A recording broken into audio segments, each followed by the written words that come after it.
So, welcome back to my bench. I thought it'd be fun tonight to talk about a couple things: antique tools, sharpening stones, a couple little special shout outs.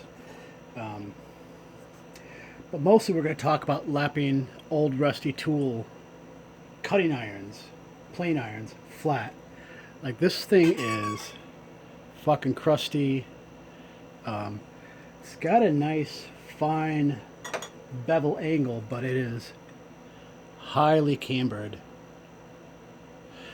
But we're not going to worry about that because, as you know and I know, you can spend forever lapping a plain iron flat, and you don't need to. So we're going to show this off. I'm going to feature two different stones and compare it to this Atoma 140 diamond plate a little bit. These stones came to me in an antique household clean out.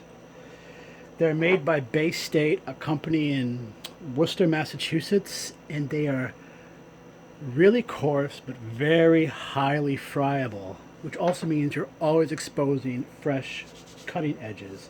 So it won't stay true, but it's great for quick work.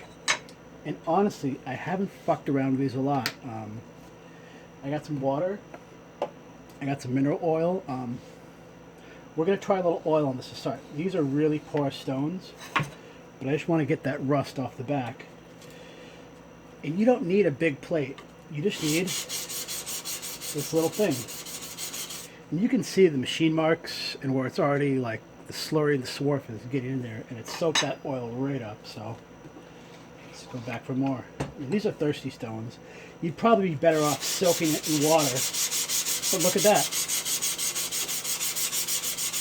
It wears away and gets even. And that's a great start. It's really fucking quick. Now, you are going to be concerned about being perfectly flat on this stone. You wouldn't finish on this, but it's a good place to start.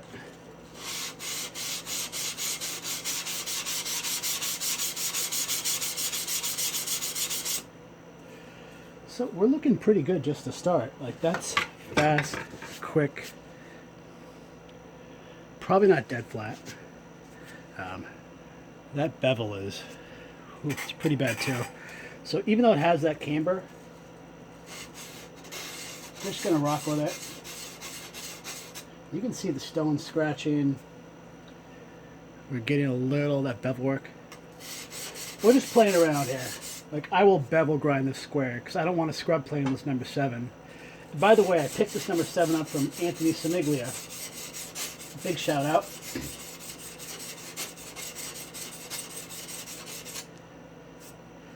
So, you know, they're quick.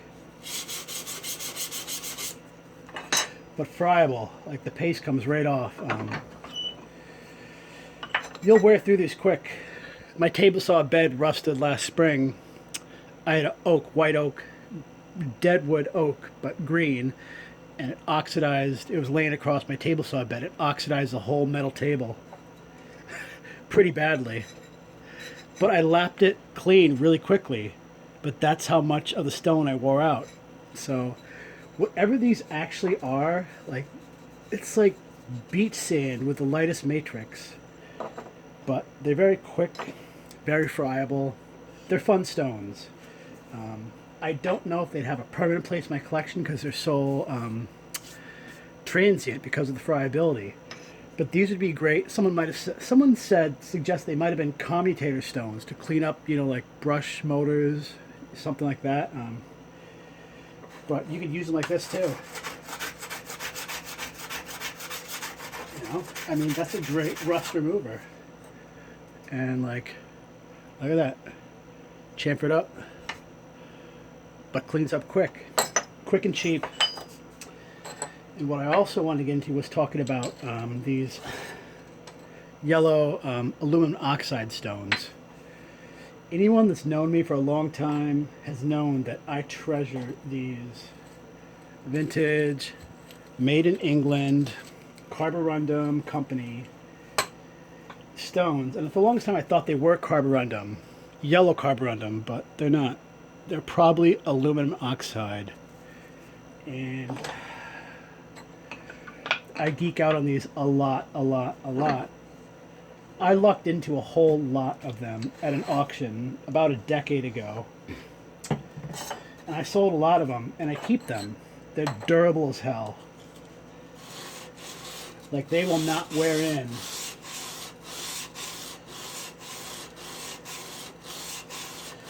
But recently, this is a shout out to Raina Lynn, Sean, pointed out a guy on eBay, Kent's Tools, who kind of specialized in hard to find lapidary jewelry stuff.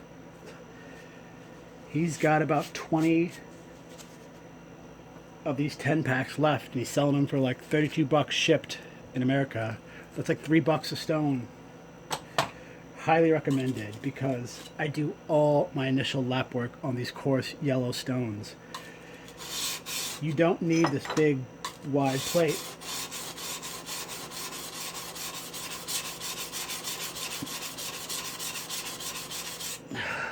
These things really get the job done. You know, there's some little, but it's there. And so I've been searching, looking to find more of these stones, which are vintage. I would guess they're probably from the 1980s, just on the fact that the label is printed with a dot matrix printer. So, and no one else is making them. There is a sharpening company in China. If you go to Alibaba, that makes something that looks pretty comparable, but it's a minimum order of 300 pieces, so I don't think I'll be going there soon.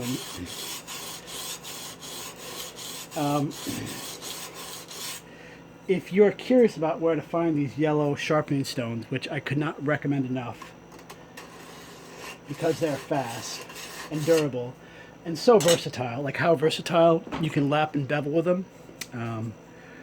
It's the same material, but when these come, two faces have a coarser texture, and then two faces have a finer texture, almost where they milled or cut them out of the sheets that these were vitrified in.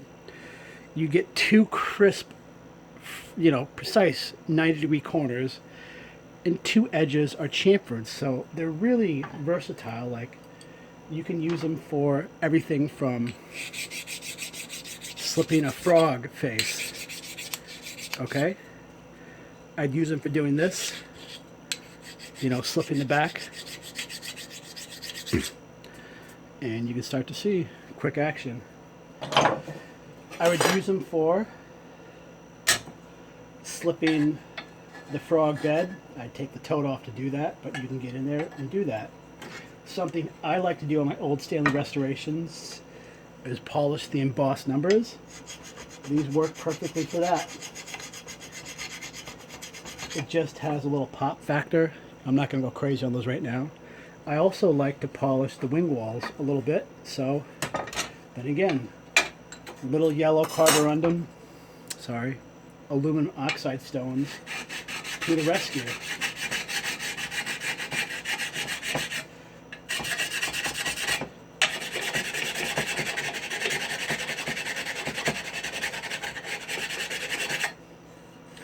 So they're fast, they're durable. How fast and durable? Like, let's get my greasy hands a little less greasy. This is a pretty new Atoma 140 micron diamond plate.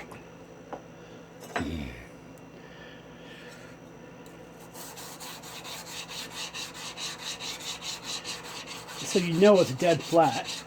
This is what I would finish lapping a natural sharpening stone on, or a tool edge, to make sure it's dead flat. And you can see, like, those yellow stones are not perfectly flat. There's a duffed edge there, duffed edge there. But these stones are great starters, and they don't cost a lot of money. Like, this diamond plate is going to cost you $100. like any DMT DioSharp continuous grit. You know, what are these 8x3 plates? But they're dead flat, so that's a bonus right there. So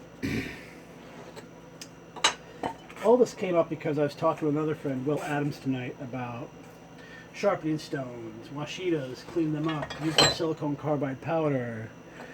I told him, like, go out and buy a 10-pack of these on eBay before they're gone, because you won't find them again, and they're lovely.